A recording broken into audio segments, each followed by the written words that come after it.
Hello, welcome to my channel. I'm Cassie and this is That Grim Reader. Today's video we are going to be doing a little book haul, which is primarily stuff I bought myself for Christmas because, you know, and then there's a bunch of stuff for upcoming reading vlogs, themed reading vlogs. The first two are books that I read in the past and then bought a copy of because I really enjoyed them.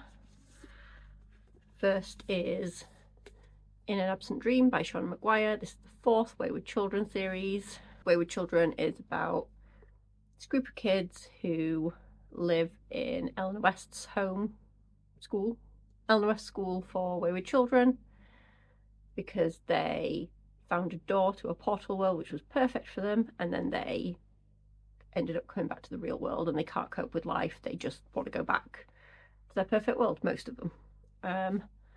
This one is set in one of the portal worlds, and in this one we follow Lundy.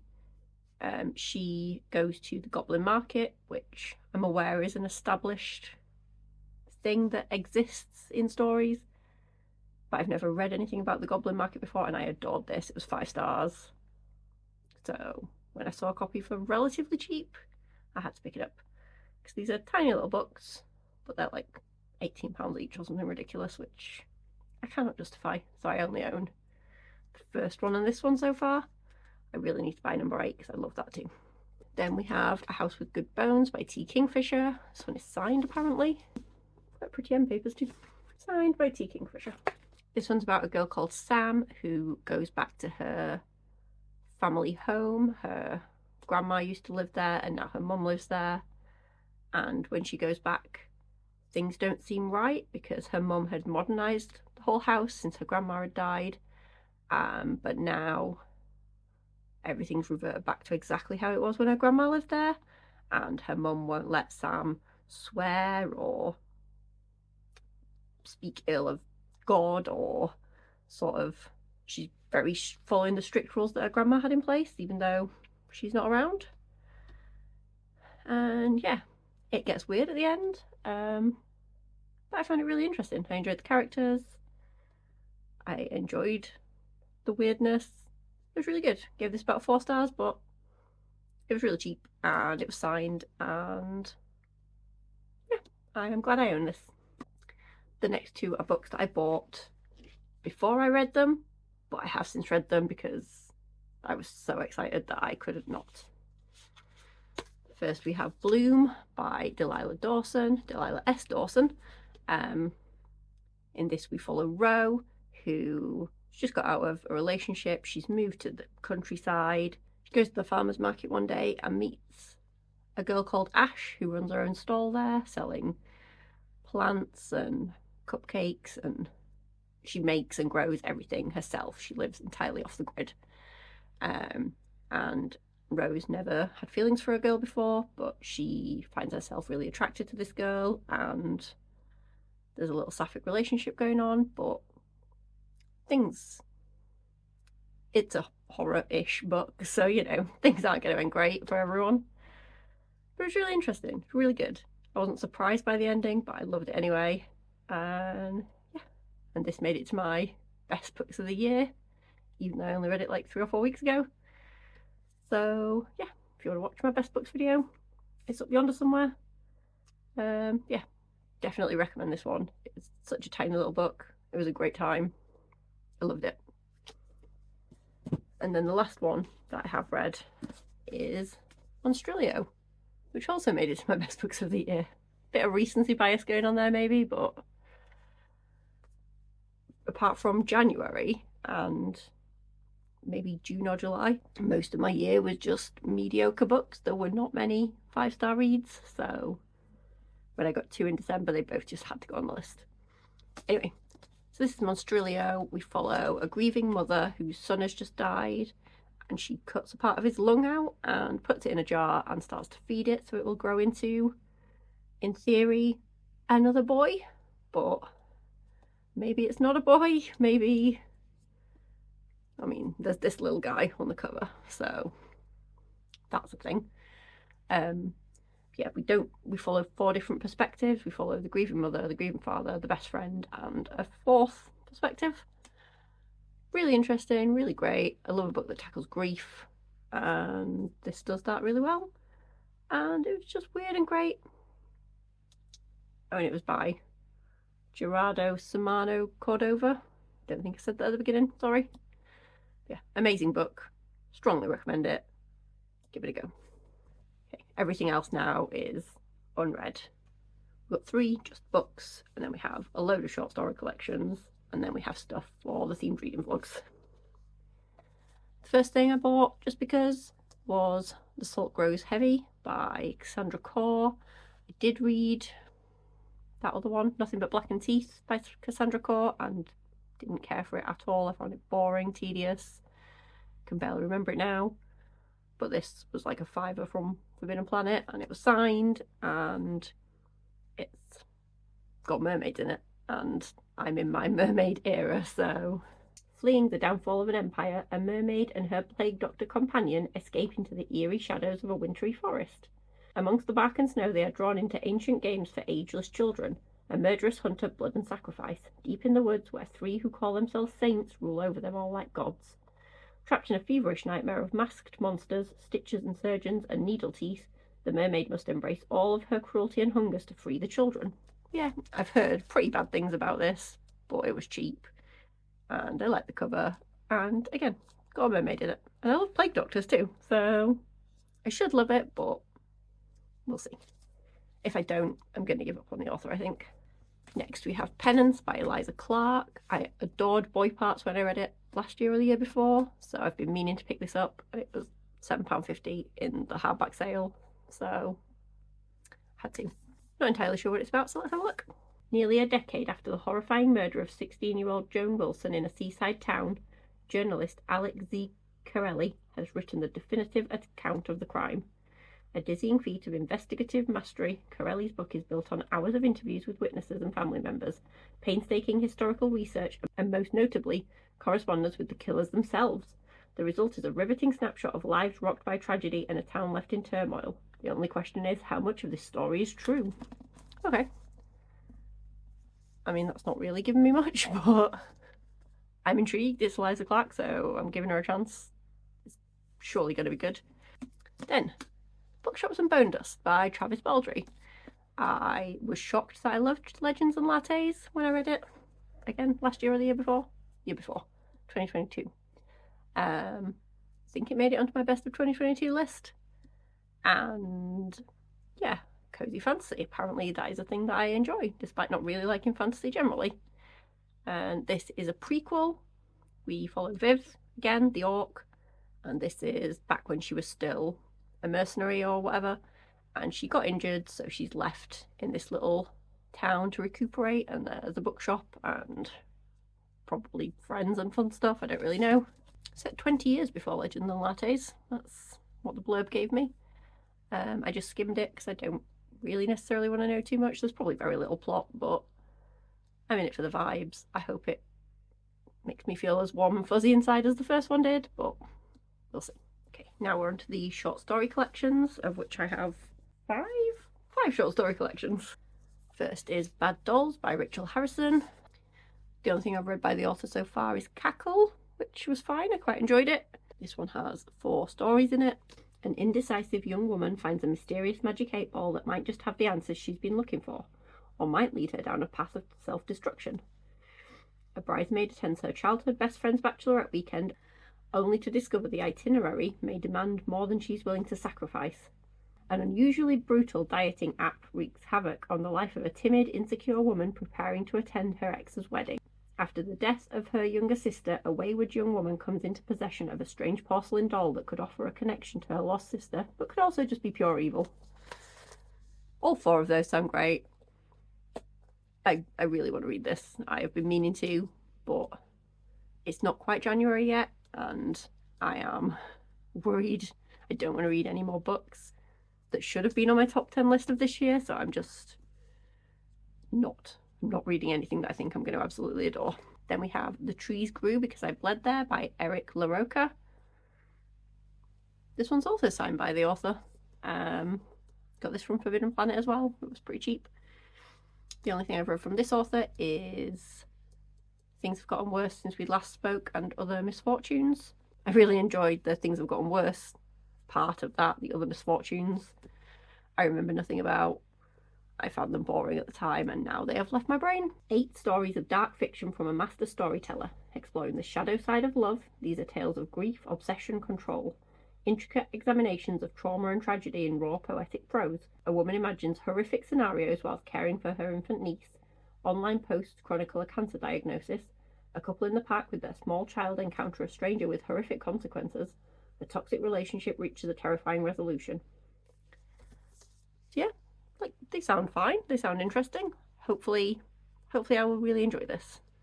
I don't think it's necessarily one of his best as far as other people are concerned, but again, it was cheap and it sounded interesting, and I love a short story collection, hence why there's 5 of them. So hopefully this will be a hit for me. We'll have to see. Then, Peach Pit. 16 stories of unsavoury women. Edited by Molly Llewelyn and Kristel Buckley. This, yes, I have been wanting to read this for the entire year, and I got gifted it for Christmas, and I couldn't be more excited. It is a selection of short stories, obviously, about, well, unsavoury women. Kind of title gives it away. A middle-aged black woman exacts revenge on the aggressively average men she meets on dating sites. A girl buries pieces of herself in a hole beneath an apple tree, hoping to escape her mother's life of struggle and servitude. A group of teenage girls compete for the title of Worst Girl in America. A young woman in Taiwan becomes infatuated with a female scam caller, a fleeting ghost of a love that blossoms from strangeness.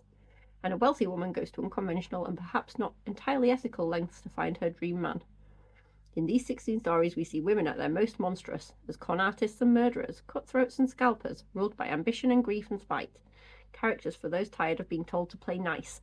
Dressed to the nines in morally grey, the stories in this anthology comprise an envelope full of teeth. Each one distinct, unsettling, and sharp enough to rip out a throat. Like, it sounds amazing. I am dying to read this, and I adore the cover. It's beautiful. So pretty. So, yeah. And then, another short story collection, 19 Claws and a Blackbird by Agustina Bazterrica. You all know I adored Tender is the Flesh. It was in my best books of the year. And as soon as I heard that there was a flipping short story collection by the author, I was sold. I wanted it. It was kind of hard to get my hands on, but I did it. I've got it, and I can't wait to read it. No idea what it's about. Didn't need to know. But now let's find out together. In these tense, macabre stories, bodies fall from the sky, perfect nails conceal grisly secrets, and violence pulses behind gleaming facades. From nightmarish visions to obsessive relationships, acclaimed author Agustina Bazterrica takes us to the dark heart of human desires and fears. Shocking, brutal, yet glinting with sharp humour, 19 Claws and a Blackbird is a breathtaking dive into human monstrousness from a master of contemporary horror. Doesn't tell me much, but it's fine. I'm excited to go into it. No idea how many stories are in here. Probably 19. But it makes sense. Yeah, cannot wait to read this. And then the final short story collection is Out There Screaming, edited by Jordan Peele. I don't read many anthologies, but obviously this and Peach Pit are both anthologies. I prefer to read a short story collection from one author generally, but Jordan Peele, every movie I've every movie I've watched by the man has been spectacular. I haven't watched Nope yet, but I will because it looks great, and I'm currently in like a horror movie moment. I watched, what was it called? I watched Last Night in Soho last night, and I watched Infinity Pool just before I started recording this video. Infinity Pool? What? Like, what? Bring out the dog? Excuse me? That was an experience. Anyway, Out There Screaming. An anthology of new black horror. Good lord. An anthology of new black horror is the little subtitle. A cop begins seeing huge blinking eyes in place of the headlights of cars that tell him who to pull over. 2 freedom riders take a bus that leaves them stranded on a lonely road in Alabama, where several unsettling somethings await them. A young girl dives into the watery depths in search of the demon that killed her parents. Here you'll find monster hunters fighting monsters, humanoid AIs fighting for their rights, and an Igbo woman standing up to a powerful spirit. So sorry if I said that word wrong. Yeah. So I've heard mixed things about this. Some people seem to absolutely adore it. Other people are really disappointed. I guess the fact that it's Jordan Peele is getting people's expectations pretty high, but I'm excited for it. It's pretty chunky. As long as there's a couple of stories in that are amazing, I'll be pretty happy, to be honest. That's all I need. That is it for the short... That is it for the short story collections. Now we are on to the themed reading vlogs. These first two go together, and the theme of the reading vlog should be pretty obvious, but give it a guess down below anyway, because why not? First, we have Night's Edge by Liz Kerrin. As soon as I heard anyone mention this book, someone read the first line. I think it was Katie Coulson. I heard her read out the first line and I was like, yep, I want that book. So I'm just going to do the exact same and read the first line to you. Because I am an unoriginal kind of girl. I'm hungry and it's 2 in the morning. The fridge is empty and Mum is dead on the couch. Sold. Absolutely sold. That's all I need to know. So yeah, we follow... What's a kid? So we follow a kid called Mia, who when she is 10, I think, sees her mum get turned into a vampire. And she has to keep it secret because vampires get taken away. So she is responsible for ensuring her mum's needs are met. And I think we follow her when she's 10 and also when she's 20. Or I don't know if we just see the prologue and then it's following her as an adult, but it's all about like an unhealthy mother-daughter relationship, I believe, and the lengths you go to for someone you love. Basing this on what other people have said, I don't actually know, but because I don't want to know too much going in, but I just need to read it. I will be reading this very early in January, I believe. And then the second one from that reading vlog is Nestlings by Nat Cassidy. I finally got hold of it. So in this we follow Anna and Reed. They just had a baby and it was a very traumatic labour and Anna ended up paralysed. I don't know how old the baby is now. It doesn't say, but they've won some kind of lottery to get a very cheap apartment in this fancy apartment block, the Deptford, if that's how you say that word. It's going to be a pain for Anna because she can't use stairs. She's in a wheelchair, but you know, chance of a lifetime. They go for it. They move in and everything seems okay until they start finding needle-like bite marks on their baby. Who could that be? What could be going on? Yeah, I know vaguely what's happening in the story, but I think it's going to be amazing. I've seen this on a couple of people's best books of the year lists, so I am so excited to give it a try. And this one, the last one, by Alexandra Oliva. I don't have anything else physically for this vlog yet, so you're probably not going to be able to guess what it is, but I'll tell you the synopsis anyway. It's quite an old book, this, from like 2000 and something. 12 contestants. When Zoo agrees to take part in a new reality TV show, In the Dark, she knows that she will be tested to the limits of her endurance. Beating 11 competitors in a series of survival tasks deep in the forest will be the ultimate challenge before she returns home to start a family. A game with no end. As the contestants are overcome by hunger, injury and psychological breakdown, the mind games to which Zoo is subjected grow dark beyond belief. This isn't what she signed up for. The deserted towns and gruesome props. Is this a game with no end? Alone and disoriented, Zoo must summon all her survival skills and learn new ones as she goes. Yeah, I only picked this up because it fit the specific vlog I'm trying to make, and it was very difficult to find books that do fit in that vlog. But I like a game, I like a survival story, so this could be a good one. Okay, this next one is also the only one I have physically for the vlog so far. And that is another Nat Cassidy, Mary, An Awakening of Terror. Both Nat Cassidy books I've been dying to read for the longest time. The back says, Nat Cassidy's debut horror novel, Mary, An Awakening of Terror, blends midsummer with elements of American Psycho and a pinch of I'll Be Gone in the Dark. I don't know what I'll Be Gone in the Dark is, but the first two I really enjoyed. So Mary is a quiet, middle-aged woman doing her best to blend into the background. Unremarkable, invisible, unknown even to herself. But lately things have been changing inside Mary. Along with the hot flashes and body aches, she can't look in a mirror without passing out, and the voices in her head have been urging her to do unspeakable things. Fired from her job in New York, she moves back to her hometown, hoping to reconnect with her past and inner self.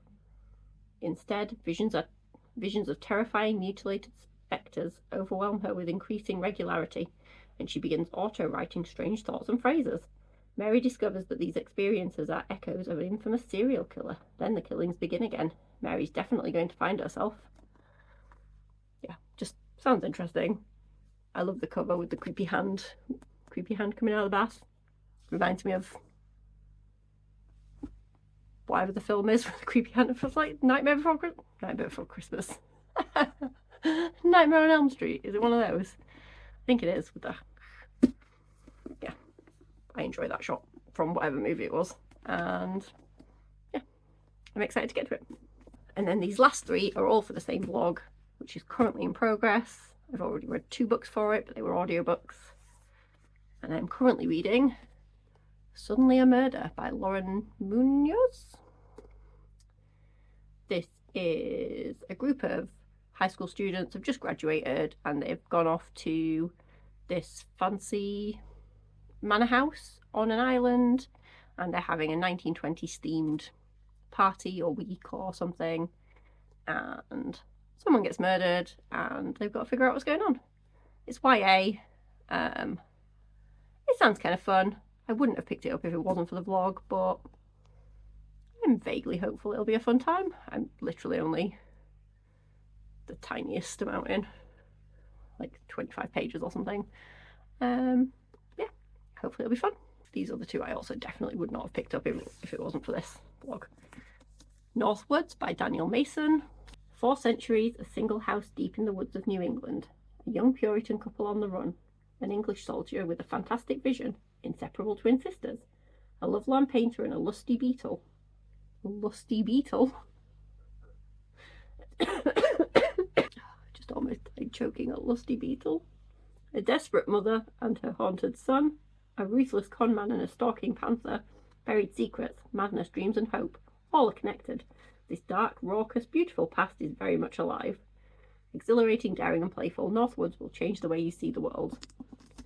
Like, I'm not a historical fiction fan. Although, as I said in my most surprising books of whatever year, 2023, 3 of those had a historical setting, so maybe this will actually be an amazing read and I'll have a great time. But it looks and sounds kind of boring though. Although the Lusty Beetle has made me a bit more excited, so who knows. Finally, we have House of Marionne by Elle. This is a fantasy romance, maybe?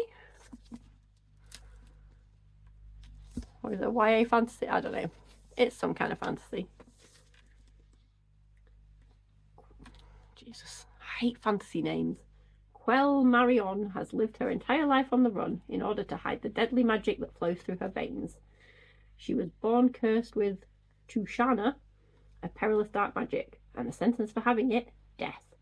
When her secret is discovered by merciless assassin Quell fears time is running out. There is only one place that can save her, the House of Marionne. Run by her estranged grandmother, the school trains their students to enter the Order, a society of magical elites. Quell knows this may be the key to burying her forbidden magic forever, but if her Tushana is discovered, she will be killed. Soon Quell realises that hiding who you are is even harder, especially when she meets the handsome, brooding Jordan. And it isn't long before she's forced to choose between her true nature and everyone she's grown to love. So yeah, it doesn't sound amazing. I'm quite down with the magical school bit where they're going to be training and learning stuff. Like, I obviously grew up reading those wizardy books from that terrible woman, and like Hunger Games had like training aspects and stuff which I enjoyed, and I like that kind of thing. So I've got a little bit of hope. No idea if people like this or not, but we'll give it a go. And that's it. That is my little book haul. I do have 3 more books coming, but they're not going to get here till the 12th of January, and I didn't want to wait 2 more weeks to make this video. And after that, I'm going to try and not buy too many books in 2024, but we'll see what happens. I'm not going to be too strict about it. So, have you read any of these books? Would you recommend any? Did I make a mistake buying any of these? Yeah, let me know. What's the latest book you hauled? Did you get anything good for Christmas if you celebrate? I got really boring stuff like an egg boiler, which I asked for, to be fair. I got some cool stuff too, so it was really good. That is it. I've waffled on long enough. I hope you have a fabulous 2024, and I'll see you in the next video. Bye.